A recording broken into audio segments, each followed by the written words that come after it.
In right triangle ABC, angle B 90 degree. A circle is drawn with AB as diameter, intersecting the hypotenuse AC at P. Prove that tangent to the circle at P bisect BC.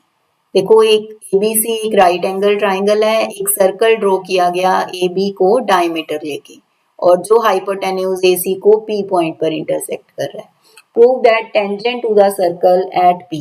यहाँ एक tangent draw किया जो BC को bisect करेगा, ये हमें prove करना है. तो ये P पॉइंट पर टेंजेंट ड्रॉ किया, ये BC को बाइसेक्ट करेगा, ये प्रूव करना है. इट मीन्स हमें प्रूव करना है BQ is equal to CQ. ये हमें प्रूव करना है. तो सबसे पहले देखो एंगल APB 90 का होगा. क्यों होगा? Angle in semi circle. अब ये एंगल अगर 90 का है, BQ और CQ ये प्रूव करना है हमें इक्वल, BQ और CQ. अब APB 90 का है. देखो APB एंगल 90, यहां से लेके ये एंगल 90 है. अब ये पूरी AC एक स्ट्रेट लाइन है, तो ये जो एंगल है CPB ये भी कितने का बच जाएगा? 90 का. APB प्लस CPB 180 होगा. APB अगर 90 का है तो CPB भी कितने का बच जाएगा? 90 का. अब CPB 90 का हो गया. CPB में आप एंगल नंबर डाल लो. यहाँ पे एंगल नंबर हम ये दो एंगल्स हैं, हमने एंगल डाला यहाँ पे 1 एंड 2. तो ये एंगल 1 प्लस 2 हमारा 90 डिग्री हो. अब ट्राइंगल देखो BPC. BPC ट्राइंगल में 1 2 ये है और यहाँ हम डाल लेते हैं 3 और ये 4. 1 प्लस 2 प्लस 3 प्लस 4 सबका सम 180 डिग्री होगा. 1 प्लस 2 90 है, तो 3 प्लस 4 भी कितना हो जाएगा? 90 डिग्री. 3 प्लस 4 भी कितना हो गया?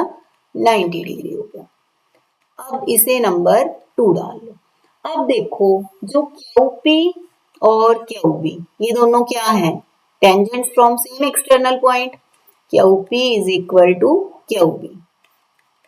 Tangent from same external point are equal. अगर ये इक्वल हैं तो इनके अपोजिट एंगल्स भी क्या होंगे? इक्वल होंगे. देखो कौन से बनेंगे अपोजिट एंगल्स?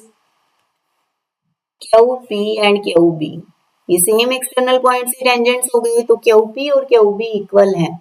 तो QP के सामने कौन सा एंगल बन रहा है? QP 3 बन रहा है और QB इसके सामने बन रहा है एंगल 1. कौन सी ट्राइंगल है ये? QPB में. इसका reason angle opposite to equal sides are equal. Angle opposite to equal sides are equal.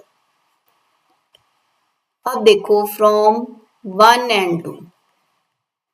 1 plus 2 भी 90 है, 3 प्लस 4 भी 90 है, तो दोनों इक्वल हो जाएंगे. 1 और 3 हम इक्वल प्रूव कर चुके हैं, तो 1 और 3 इक्वल है, तो 2 और 4 भी क्या हो जाएंगे? इक्वल. अब 2 और 4 इक्वल हो गए. देखो 2 और 4 की अपोजिट साइड, 2 की अपोजिट साइड QC एंड 4 की अपोजिट साइड QP. इसे नंबर 3 डाल दो, इसे नंबर 4 डाल दो. तो फ्रॉम 3 एंड 4 QP कॉमन आ गया. QB किसके इक्वल आ गया? QC के. यही हमें प्रूव करना था. थैंक